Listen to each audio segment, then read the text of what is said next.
നമസ്കാരം. രാജ്യം സ്വാതന്ത്ര്യദിന ആഘോഷ നിറവിൽ. രാജ്യതലസ്ഥാനത്തടക്കം കനത്ത സുരക്ഷ. സ്വാതന്ത്ര്യദിന സന്ദേശവും ആശംസകളും നേർന്ന് രാഷ്ട്രപതി. സമഗ്രമായ വാർത്തകളുമായി ടോപ് 10 ആരംഭിക്കുന്നു. ആദ്യം നോക്കാം ഇന്നത്തെ 10 പ്രധാനപ്പെട്ട വാർത്തകൾ.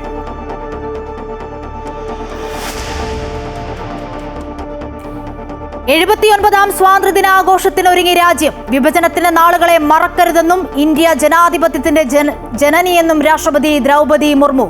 രാഷ്ട്രപതിയുടെ സൈനിക പോലീസ് മെഡലുകൾ പ്രഖ്യാപിച്ചു. 4 പേർക്ക് കീർത്തിചക്ര. സുസഹൃദയ സേവനത്തിന് കേരളത്തിൽ നിന്നുമുള്ള 11 പോലീസുകാർക്ക് മെഡൽ.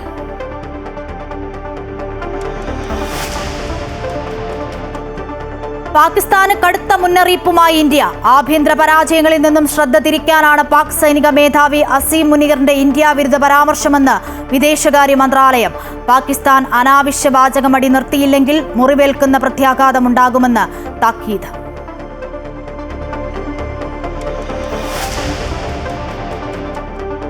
ബീഹാറിലെ വോട്ടർ പട്ടിക പരിഷ്കരണത്തിൽ നിർണായക ഉത്തരവുമായി സുപ്രീം കോടതി. ഒഴിവാക്കിയവരുടെ പട്ടിക പ്രസിദ്ധീകരിക്കണമെന്നും കാരണം വിശദീകരിക്കണമെന്നും നിർദ്ദേശം.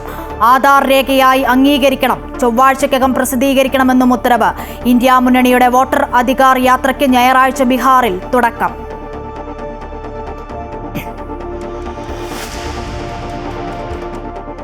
ഉത്തരേന്ത്യയിൽ ശക്തമായ മഴ. ജമ്മു കശ്മീരിലെ കിഷ്ത്വാർ ജില്ലയിൽ മേഘവിസ്ഫോടനത്തിൽ 38 മരണം. ഹിമാചൽ പ്രദേശിലും ഉത്തർപ്രദേശിലും കനത്ത നാശം. ഡൽഹിയിൽ റെഡ് അലർട്ട്. കേരളത്തിൽ 5 ദിവസം വരെ മഴ മുന്നറിയിപ്പ് തുടരും. കോഴിക്കോട് കൊയിലാണ്ടിയിൽ 24 കോടി ചിലവിട്ട് നിർമ്മിക്കുന്ന തോരായിക്കടവ് പാലത്തിന്റെ ബീം ചെരിഞ്ഞു വീണു.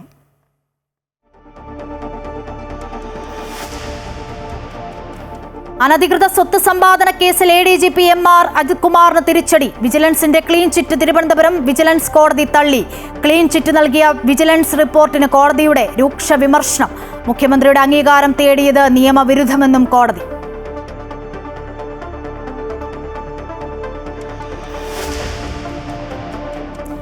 ഡിജിറ്റൽ സാങ്കേതിക സർവകലാശാലകളിലെ VC നിയമനത്തിൽ സെർച്ച് കമ്മിറ്റി പട്ടിക നൽകാൻ തിങ്കളാഴ്ച വരെ സമയം അനുവദിച്ച് സുപ്രീം കോടതി. പട്ടിക തയ്യാറാക്കി സർക്കാർ. വിഭജന ഭീതി ദിനാചരണത്തിന്റെ പേരിൽ കാസർഗോഡ് ഗവൺമെന്റ് കോളേജിൽ SFI ABVP പ്രവർത്തകർ തമ്മിൽ കയ്യാങ്കളി.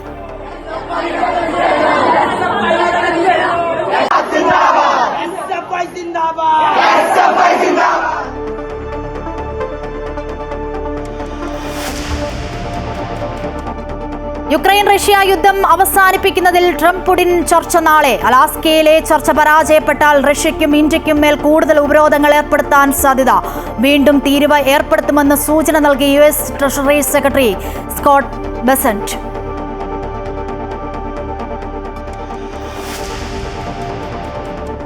ആവേശത്തിരയുയർത്താൻ ഇനി ഫുട്ബോൾ മാമാങ്കം. യൂറോപ്പിലെ പ്രമുഖ ലീഗുകളുടെ പുതിയ സീസണിന് തുടക്കമാകുന്നു. Spanish La Liga, English Premier League, French league മത്സരങ്ങൾ നാളെ മുതൽ.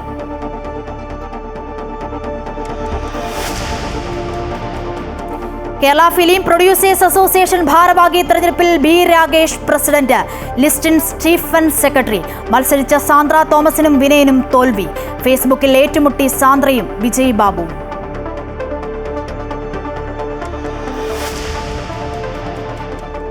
Story of the day. ത്രിവർണത്തിൽ സ്മരണകൾ ഒരുക്കി ഒരു സ്നേഹവീട്.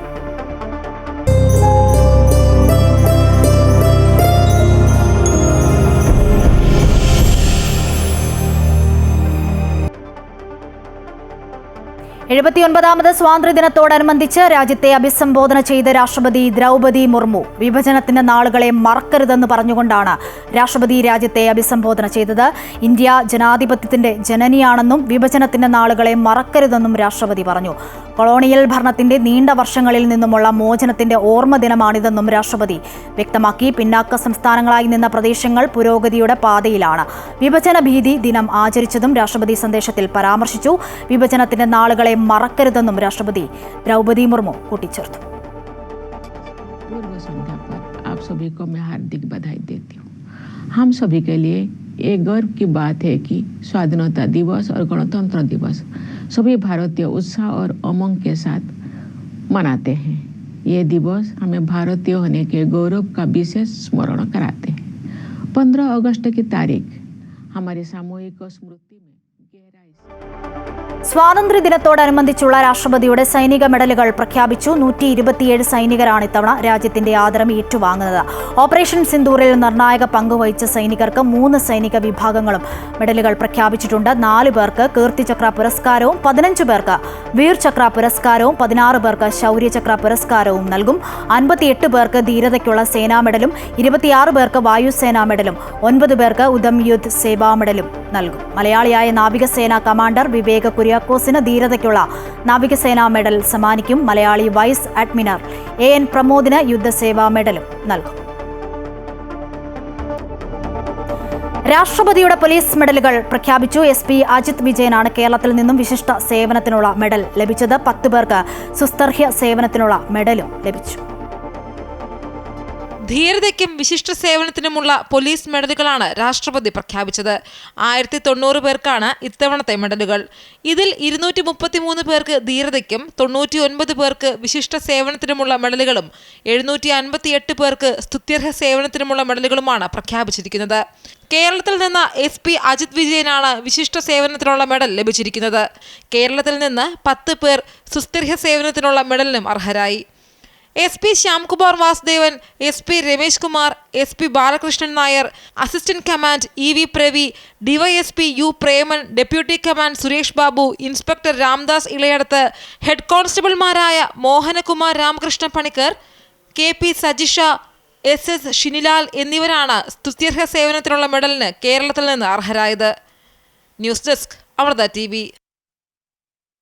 മലയാളികൾക്ക് സ്വാതന്ത്ര്യദിന ആശംസകൾ നേർന്ന് ഗവർണർ രാജേന്ദ്ര വിശ്വനാഥ് അർലേക്കർ. ജനാധിപത്യ മൂല്യങ്ങൾ കൂടുതൽ ഉയർത്തിപ്പിടിച്ച് സഹജീവികൾക്ക് കൂടുതൽ അന്തസ്സ് ഉറപ്പാക്കി സ്വാതന്ത്ര്യത്തെയും സമത്വത്തെയും കാത്തുസൂക്ഷിക്കേണ്ടത് നമ്മുടെ കടമയാണ്. കൂടുതൽ വികസിതവും സ്വയം പര്യാപ്തവും എല്ലാവരെയും ഉൾക്കൊള്ളുന്നതുമായ വികസിത ഭാരതം എന്ന ലക്ഷ്യത്തിനായി നമുക്ക് പുനരർപ്പണം ചെയ്യാമെന്നും ഗവർണർ സ്വാതന്ത്ര്യദിന സന്ദേശത്തിൽ പറഞ്ഞു. എല്ലാ മലയാളികൾക്കും സ്വാതന്ത്ര്യദിന ആശംസകൾ നേർന്ന മുഖ്യമന്ത്രി പിണറായി വിജയൻ മതനിരപേക്ഷതയിലും മൈത്രിയിലും സഹവർത്തിത്വത്തിലും ഊന്നിയ നമ്മുടെ ദേശീയതയെ വക്രീകരിച്ച് ജനങ്ങൾക്കിടയിൽ ഭിന്നിപ്പുണ്ടാക്കാൻ ചില ശക്തികൾ ശ്രമിച്ചുകൊണ്ടിരിക്കുകയാണ്. തെറ്റായ ഭരണനയങ്ങളെ വിമർശിച്ച് തിരുത്താൻ ശ്രമിക്കുന്നത് രാജ്യദ്രോഹമാണെന്നും മുറവിളി കൂട്ടുകയാണ് ഈ ശക്തികളെന്നും മുഖ്യമന്ത്രി പറഞ്ഞു. നമ്മുടെ ദേശീയ പ്രസ്ഥാനത്തിന്റെ മഹത്തായ പാരമ്പര്യത്തെ താറടിച്ചു കാണിക്കാനാണ് ഇവർ മുതിരുന്നത്. ജനാധിപത്യ സംസ്കാരം പുലരുന്ന ഒരു രാഷ്ട്രത്തിന് ചേർന്നതാണോ ഈ പ്രവണതകളെന്ന് നാം ആത്മപരിശോധന നടത്തേണ്ട സന്ദർഭം കൂടിയാണ് ഈ സ്വാതന്ത്ര്യദിനമെന്നും മുഖ്യമന്ത്രി തന്റെ സ്വാതന്ത്ര്യദിന സന്ദേശത്തിൽ പറഞ്ഞു. നാളെ രാജ്യം 79ാമത് സ്വാതന്ത്ര്യദിനം ആഘോഷിക്കുന്ന വേളയിൽ എല്ലാ തെരുവ് വീഥികളിലും പ്രധാന സ്ഥാപനങ്ങളിലും ത്രിവർണ്ണ പതാക കാണാം. തിരുവനന്തപുരം ജില്ലയിലെ എല്ലാ സർക്കാർ സ്ഥാപനങ്ങളും ഖാദി തുണിയിൽ നിർമ്മിച്ച ISI മുദ്രയുള്ള ദേശീയ പതാകകൾ വാങ്ങുന്നത് MG റോഡിലുള്ള ഖാദി ഗ്രാമോദ്योग ഭവനിൽ നിന്നുമാണ്.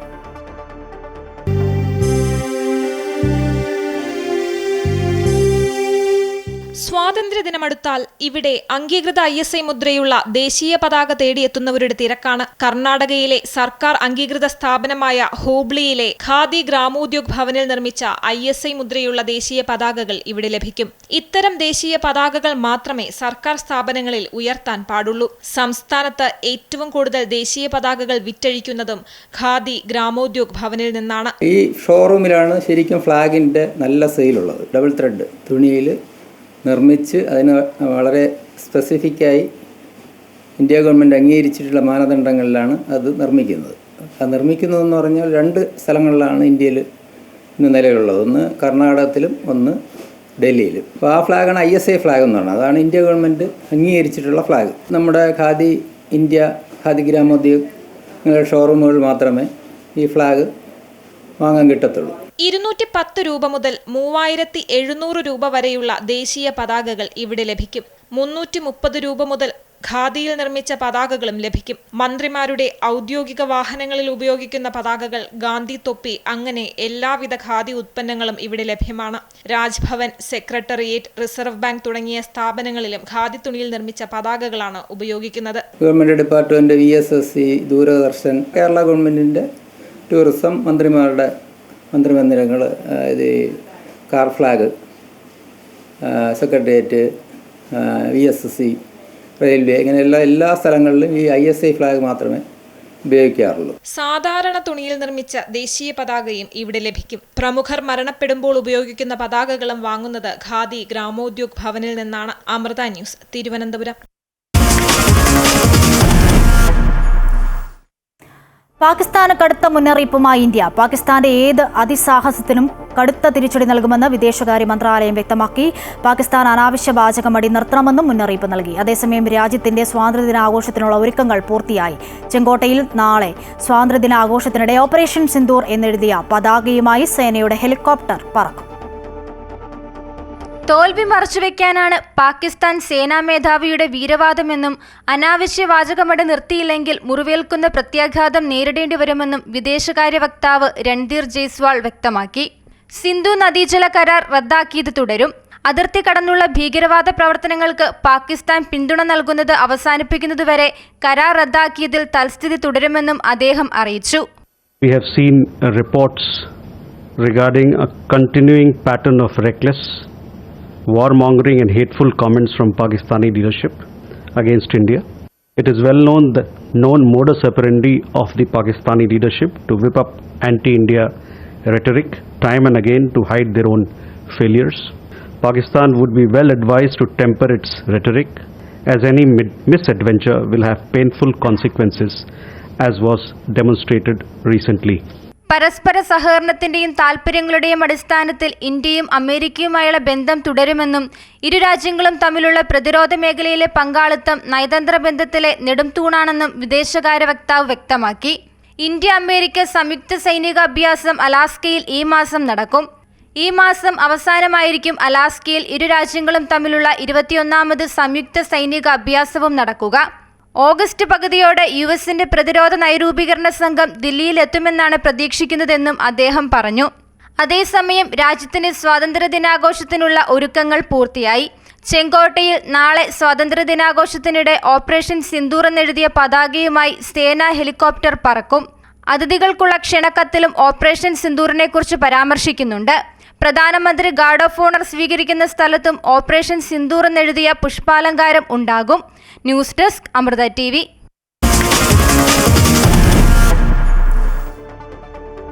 ബീഹാറിലെ വോട്ടർ പട്ടിക പരിഷ്കരണത്തിൽ നിർണായക ഉത്തരവുമായി സുപ്രീം കോടതി. പട്ടികയിൽ നിന്നും ഒഴിവാക്കപ്പെട്ട 65 ലക്ഷത്തോളം ആളുകളുടെ പേര് ഒഴിവാക്കപ്പെടാനുണ്ടായ കാരണസഹിതം വെബ്സൈറ്റിൽ പ്രസിദ്ധീകരിക്കണമെന്ന് തെരഞ്ഞെടുപ്പ് കമ്മീഷനോട് കോടതി.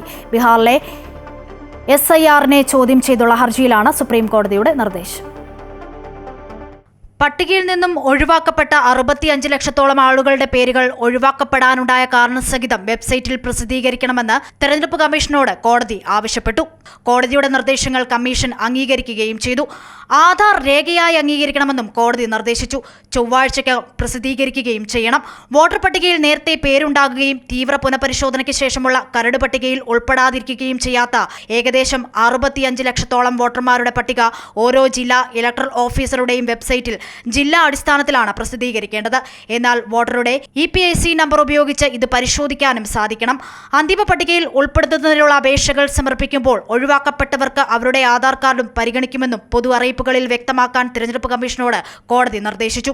താമസം മാറൽ, മരണം, ഇരട്ട രജിസ്ട്രേഷൻ തുടങ്ങിയ പേരുകൾ ഒഴിവാക്കാനുള്ള കാരണങ്ങൾ വ്യക്തമാക്കണമെന്നും കോടതി വ്യക്തമാക്കി. ഒഴിവാക്കപ്പെട്ടവരുടെ പട്ടിക പ്രദർശിപ്പിക്കുന്നതിനെക്കുറിച്ച് വ്യാപകമായ പ്രചാരണം നൽകുന്നതിന് ബീഹാറിൽ ഏറ്റവും കൂടുതൽ പ്രചാരത്തിലുള്ള പത്രങ്ങളിൽ പരസ്യം നൽകേണ്ടതാണ്. കൂടാതെ ദൂരദർശനിലും റേഡിയോ ചാനലുകളിലും ഇത് പ്രക്ഷേപണം ചെയ്യേണ്ടതാണെന്നും നിർദ്ദേശമുണ്ട്. പൊതു അറിയിപ്പിൽ പരാതിയുള്ളവർക്ക് ആധാർ കാർഡിന്റെ പകർപ്പിനൊപ്പം തങ്ങളുടെ അവകാശവാദങ്ങൾ സമർപ്പിക്കാമെന്ന് വ്യക്തമായി പരാമർശിക്കപ്പെടേണ്ടതാണെന്നും കോടതി നിർദ്ദേശിച്ചു. ജില്ലാ ഇലക്ടറൽ ഓഫീസർമാർക്ക് സോഷ്യൽ മീഡിയ അക്കൗണ്ടുകൾ ഉണ്ടെങ്കിൽ അവർ അതിലും പൊതു അറിയിപ്പ് പ്രദർശിപ്പിക്കേണ്ടതാണ്. News desk, Amrita news. Bihar നിയമസഭാ തെരഞ്ഞെടുപ്പിന് മുന്നോടിയായി സ്പെഷ്യൽ ഇന്റൻസീവ് റിവിഷനെതിരെ വോട്ടർ അധികാർ യാത്രയുമായി ഇന്ത്യ മുന്നണി. ഓഗസ്റ്റ് 17-ാം തീയതി മുതൽ വോട്ടർ അധികാർ യാത്രയിലൂടെ വോട്ട് മോഷണത്തിനെതിരായി നേരിട്ടുള്ള പോരാട്ടത്തിന് തുടക്കം കുറിക്കുകയാണെന്ന് ലോക്സഭാ പ്രതിപക്ഷ നേതാവ് രാഹുൽ ഗാന്ധി എക്സിൽ കുറിച്ചു. രാജ്യമെമ്പാടും കുറ്റമറ്റ വോട്ടർ പട്ടിക ഉറപ്പാക്കുമെന്നും ജനാധിപത്യത്തെയും ഭരണഘടനയും ഒരാൾക്കൊരു വോട്ട് എന്ന തത്വത്തെയും സംരക്ഷിക്കാനുള്ള നിർണായക പോരാട്ടമാണിതെന്നും രാഹുൽ ഗാന്ധി എക്സിൽ കുറിച്ചു. ഓഗസ്റ്റ് 17-ാം തീയതി സസാരാമിൽ നിന്നും ആരംഭിക്കുന്ന യാത്ര 30-ന് സമാപിക്കും. സെപ്റ്റംബർ 1-ാം തീയതി പട്നയിൽ മെഗാ വോട്ടർ അധികാർ റാലി സംഘടിപ്പിക്കുമെന്ന് KC വേണുഗോപാലും വ്യക്തമാക്കി.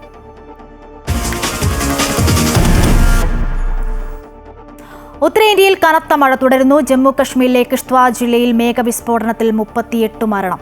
അതേസമയം ഹിമാചൽ പ്രദേശിലും ഉത്തർപ്രദേശിലും മേഘവിസ്ഫോടനത്തിൽ കനത്ത നാശം. കനത്ത മഴയെ തുടർന്ന് ഡൽഹിയിൽ റെഡ് അലർട്ട് പ്രഖ്യാപിച്ചു.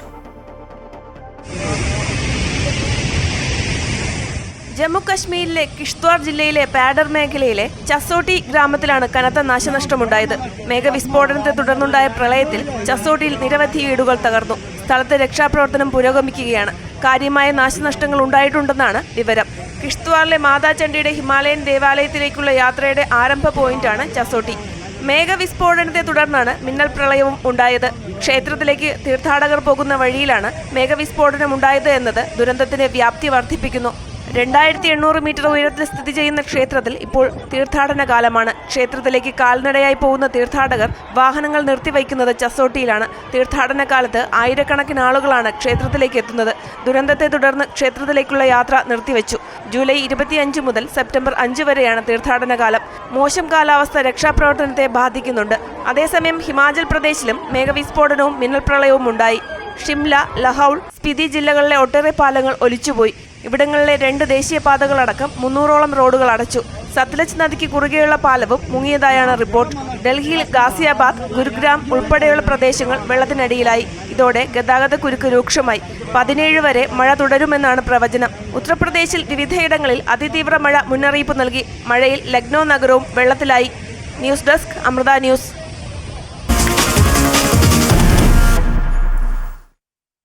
അനധികൃത സ്വത്ത് സമ്പാദന കേസിൽ ADGP MR അജിത് കുമാറിന് തിരിച്ചടി. അജിത് കുമാറിന് ക്ലീൻ ചിറ്റ് നൽകിയ വിജിലൻസ് റിപ്പോർട്ട് കോടതി തള്ളി. ഈ മാസം 30-ന് പരാതിക്കാരന്റെ മൊഴി കോടതി നേരിട്ട് രേഖപ്പെടുത്തും. തിരുവനന്തപുരം വിജിലൻസ് കോടതിയുടേതാണ് ഉത്തരവ്. ADGP MR അജിത് കുമാർ ഭാര്യ സഹോദരനുമായി ചേർന്ന് തിരുവനന്തപുരം കവടിയാറിൽ വിലപിടിപ്പുള്ള ഭൂമി വാങ്ങി ആഡംബര വീട് പണിയുമ്പോൾ അഴിമതിപ്പണം ഇതിനായി ഉപയോഗിച്ചുവെന്നാണ് ആക്ഷേപമുയർന്നത്. സെന്റിന് 70 ലക്ഷം രൂപ വിലയുള്ള ഭൂമി വാങ്ങി ആഡംബര വീട് നിർമ്മിക്കാൻ സർക്കാർ ഉദ്യോഗസ്ഥനായ അജിത് കുമാറിന് പണം എവിടെ നിന്ന് ലഭിച്ചുവെന്ന ചോദ്യം ആദ്യമുയർത്തിയത് മുൻ MLA PV അൻവർ ആയിരുന്നു. കരിപ്പൂർ വഴിയുള്ള സ്വർണ്ണക്കടത്തിന് ഒത്താശ ചെയ്തു കൊടുത്തതിലൂടെ വിഹിതം ലഭിച്ചുവെന്നും കുറവങ്കോണത്ത് ഫ്ളാറ്റ് വാങ്ങി 10 ദിവസത്തിനുള്ളിൽ ഇരട്ടി വിലയ്ക്ക് മറിച്ചു വിറ്റു എന്നുമുള്ള ആരോപണങ്ങൾ PV അൻവർ ഉന്നയിച്ചിരുന്നു. തുടർന്ന് നടന്ന വിജിലൻസ് അന്വേഷണത്തിൽ പരാതിയിൽ കഴമ്പില്ല എന്ന് കണ്ടെത്തി. കവടിയാറിലെ ആഡംബര വീട് നിർമ്മിക്കാൻ SBIയിൽ നിന്ന് 1.5 കോടി രൂപ വായ്പ എടുത്തുവെന്നും ഫ്ളാറ്റ് മറിച്ചുവിറ്റത് സ്വാഭാവികമായ വിലവർദ്ധനവാണെന്നുമാണ് വിജിലൻസ് റിപ്പോർട്ട് ചൂണ്ടിക്കാട്ടിയത്. എന്നാൽ കുറ്റവിമുക്തനാക്കിയ വിജിലൻസ് നടപടിക്കെതിരെയാണ് അഭിഭാഷകൻ നാഗരാജു കോടതിയെ സമീപിച്ചത്. മുഖ്യമന്ത്രിയുടെ പൊളിറ്റിക്കൽ സെക്രട്ടറി P ശശി വഴിവിട്ട് സഹായിച്ചതിനാൽ വിജിലൻസ് കുറ്റവിമുക്തനാക്കി എന്നാണ് ഹർജിക്കാരന്റെ വാദം. ADGPയുടെ കീഴിലുള്ള ഉദ്യോഗസ്ഥൻ അന്വേഷിച്ചു കണ്ടെത്തിയ റിപ്പോർട്ടായതിനാൽ ക്ലീൻ ചിറ്റ് നൽകിയെന്നും ഹർജിക്കാരൻ ആരോപിച്ചു. കേസ് ഡയറിയും അന്വേഷണ റിപ്പോർട്ടിന്റെ ഒറിജിനൽ പകർപ്പും സർക്കാർ ഉത്തരവിന്റെ പകർപ്പും സാക്ഷിമൊഴികളും വിജിലൻസ് കോടതി പരിശോധിച്ചു. എന്നാൽ പരാതിക്കാരന് തെളിവുകൾ നിരത്താൻ കഴിഞ്ഞിട്ടില്ല എന്ന വാദമാണ് MR അജിത് കുമാർ കോടതിയിൽ നിരത്തിയത്. വിശദമായ പരിശോധനയ്ക്കൊടുവിൽ ക്ലീൻ ചിറ്റ് നൽകിയ വിജിലൻസിന്റെ അന്വേഷണ റിപ്പോർട്ട് കോടതി തള്ളി. ഈ മാസം 30-ന് പരാതിക്കാരന്റെ മൊഴി കോടതി നേരിട്ട് രേഖപ്പെടുത്തും. തുടർ നടപടികൾ കോടതിയുടെ നേരിട്ടുള്ള നിയന്ത്രണത്തിലാകും നടക്കുക. തൃശൂർ പൂരം കലക്കലിൽ അജിത് കുമാറിനെതിരെ നടപടിക്ക് ശുപാർശ ചെയ്തുകൊണ്ടുള്ള ആഭ്യന്തര പ്രിൻസിപ്പൽ സെക്രട്ടറിയുടെ ഫയൽ മുഖ്യമന്ത്രിക്ക് മുന്നിലുള്ളപ്പോഴാണ് ക്ലീൻ ചിറ്റ് നൽകിയ വിജിലൻസ് റിപ്പോർട്ട് തള്ളി കോടതിയുടെ ഇടപെടലുണ്ടാകുന്നത്. Amrita news, Thiruvananthapuram.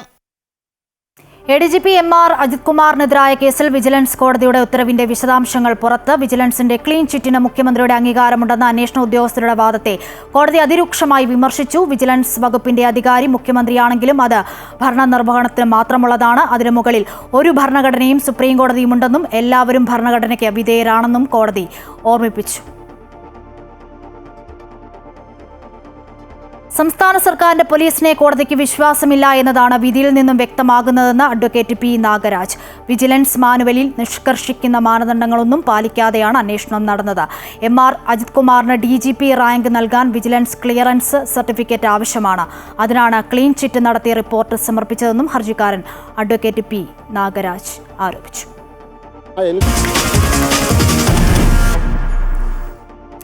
KTU digital university എന്നിവിടങ്ങളിലെ വൈസ് ചാൻസലർ നിയമനത്തിൽ ഗവർണർ രാജേന്ദ്ര വിശ്വനാഥ് അർലേക്കറിന് സെർച്ച് കമ്മിറ്റിയെ നിർദ്ദേശിക്കാനുള്ള സമയപരിധി സുപ്രീം കോടതി നീട്ടി.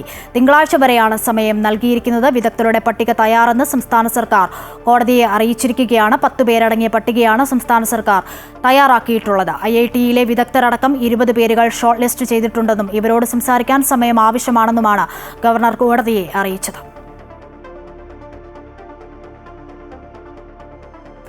കോളേജുകളിൽ വിഭജന ഭീതി ദിനാചരണം നടത്തണമെന്ന ഗവർണറുടെ നിർദ്ദേശത്തെ തുടർന്ന് സംസ്ഥാന വ്യാപകമായി വിഭജന ഭീതി ദിനാചരണം നടത്തി ABVP. തിരുവനന്തപുരത്ത് ധനുവച്ചപുരം VTM NSS കോളേജിലാണ് ദിനാചരണം നടത്തിയത്. വിവിധ കോളേജുകളിൽ ദിനാചരണം സംഘർഷത്തിൽ കലാശിച്ചു. ചാൻസലറായ ഗവർണർ രാജേന്ദ്ര വിശ്വനാഥ് ആർലേക്കറാണ് വിഭജന ദിനം ആചരിക്കാൻ നിർദ്ദേശം നൽകിയത്. ഇതിന്റെ അടിസ്ഥാനത്തിൽ വൈസ് ചാൻസലർമാർ കോളേജുകൾക്ക് നിർദ്ദേശവും നൽകി. Kerala, Kannur technical university vice ചാൻസലർമാർ ഉത്തരവ് നടപ്പാക്കണമെന്ന കർശന നിർദ്ദേശമാണ് നൽകിയത്. അതേസമയം ഗവർണറുടെ നിർദ്ദേശം ABVP ഏറ്റെടുക്കുകയും സംസ്ഥാന വ്യാപകമായി എല്ലാ ജില്ലകളിലും ഒരു കോളേജിലെങ്കിലും ദിനാചരണം സംഘടിപ്പിക്കുകയും ചെയ്തു. തിരുവനന്തപുരത്ത് ധനുവച്ചപുരം MVT NSS കോളേജിലാണ് വിഭജന ഭീതി ദിനം ആചരിച്ചത്. ഇത് യാതൊരു വിധത്തിലുള്ള മതപരമായ പരിപാടിയോ മതപരമായ ഭിന്നത ഉണ്ടാക്കുന്ന പരിപാടിയോ അല്ല. ഇത് ഈ രാഷ്ട്രത്തിൻ്റെ, ഇന്ത്യയുടെ ചരിത്രമാണ്. ഈ ചരിത്രം പുതുതലമുറയിലേക്ക് പകർത്തി കൊടുക്കുക, ഈ രാഷ്ട്രത്തിൻ്റെ ഐക്യത്തെ ഊട്ടിയുറപ്പിച്ചുകൊണ്ട് ഒരു മുന്നോട്ടുള്ള പോക്കിനെ ഉറപ്പിക്കുക എന്നുള്ള ലക്ഷ്യത്തോടു കൂടിയാണ് ABVP ഈ പരിപാടി സംഘടിപ്പിച്ചത്. കാസർഗോഡ് ഗവൺമെന്റ് കോളേജിൽ നടന്ന ദിനാചരണം SFI ABVP സംഘർഷത്തിലാണ് അവസാനിച്ചത്.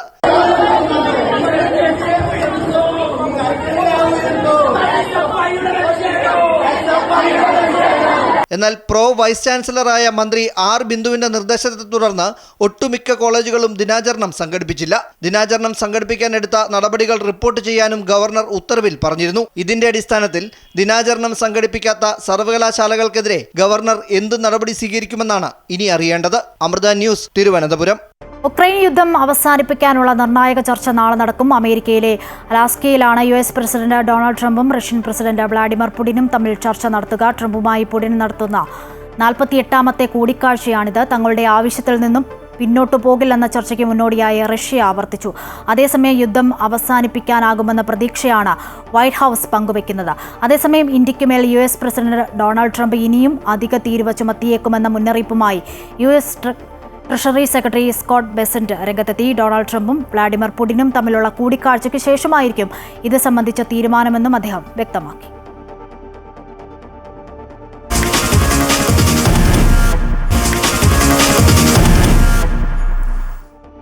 യൂറോ കപ്പിലെ പ്രമുഖ ഫുട്ബോൾ ലീഗുകളുടെ പുതിയ സീസണ് തുടക്കമാകുന്നു. പ്രധാന ലീഗുകളിൽ സ്പാനിഷ് ലാലിഗയാണ് ആദ്യം മത്സരത്തിന് ഇറങ്ങുക. സീസണിലെ ആദ്യ മത്സരത്തിൽ ജിറോണയും റയോ വയോക്കാനയും ഏറ്റുമുട്ടും. നാളെ രാത്രി ഇന്ത്യൻ സമയം 10:30 മത്സരം. ഇംഗ്ലീഷ് പ്രീമിയർ ലീഗിനും നാളെ രാത്രിയിൽ തുടക്കമാകും. ശനിയാഴ്ച പുലർച്ചെ തുടങ്ങുന്ന സീസൺ ഓപ്പണറിൽ ചാമ്പ്യന്മാരായ ലിവർപൂൾ ബോൺമൌത്തിനെ നേരിടും.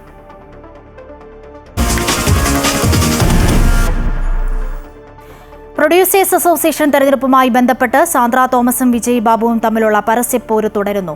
കോടതിയിൽ നിന്നും തിരിച്ചടി നേരിട്ടതോടെ സാന്ദ്രയെ പരിഹസിച്ച് വിജയ് ബാബുവും രംഗത്തെത്തി. എന്നാൽ പ്രകോപനപരമായ പോസ്റ്റിന് മറുപടി പോസ്റ്റുമായി സാന്ദ്ര തോമസും രംഗത്ത് വന്നു.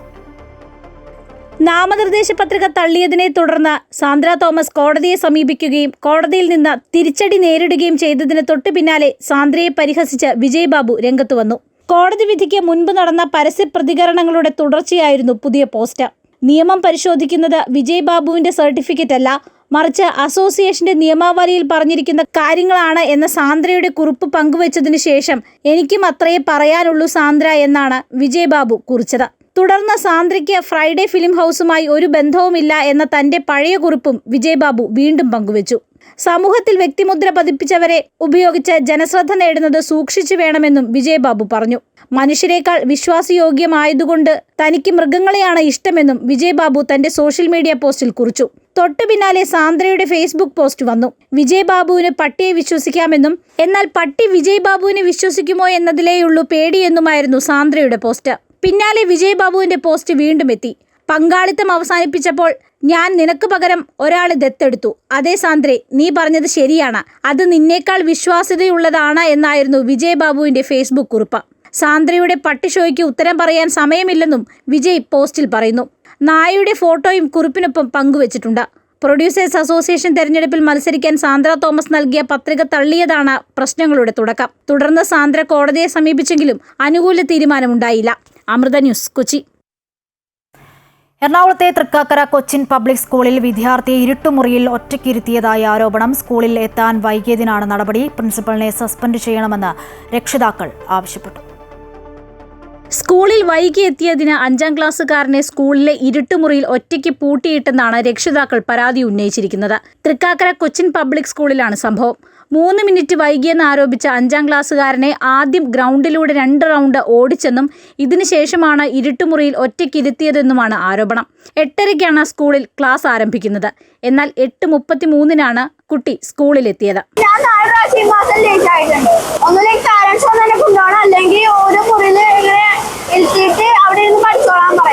കുട്ടിയെ ടീസ് തന്ന് വിടുമെന്ന് സ്കൂൾ അധികൃതർ പറഞ്ഞുവെന്നും രക്ഷിതാക്കൾ കുറ്റപ്പെടുത്തി.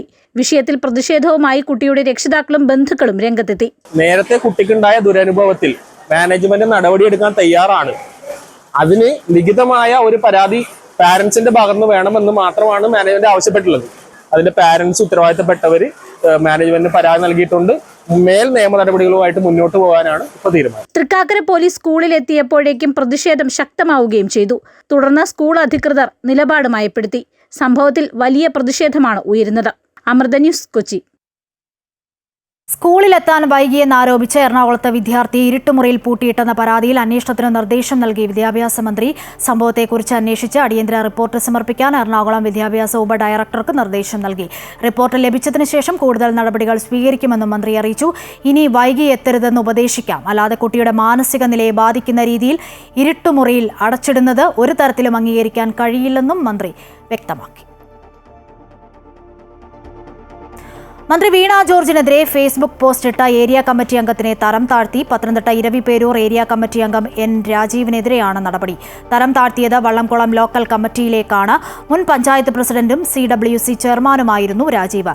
ജില്ലാ കമ്മിറ്റിയാണ് നടപടിക്ക് നിർദ്ദേശം നൽകിയത്. രാജീവിനൊപ്പം ഇലന്തൂർ ലോക്കൽ കമ്മിറ്റി അംഗം ജോൺസണെയും 3 മാസത്തേക്ക് സസ്പെൻഡ് ചെയ്തു.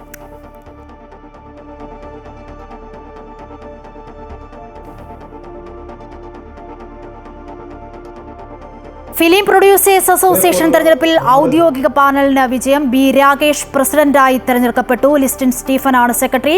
എക്സിക്യൂട്ടീവ് കമ്മിറ്റിയിലേക്ക് മത്സരിച്ച സാന്ദ്ര തോമസ് പരാജയപ്പെട്ടു. വിവരങ്ങളുമായി AT അശ്വതി ചേരുന്നുണ്ട് കൊച്ചിയിൽ നിന്നും. അശ്വതി, ഇന്നത്തെ ഈ തെരഞ്ഞെടുപ്പ് രീതികൾ എങ്ങനെയായിരുന്നു? ജയപരാജയങ്ങളൊക്കെ നിർണായകമായിരുന്നല്ലോ. വിവരങ്ങൾ.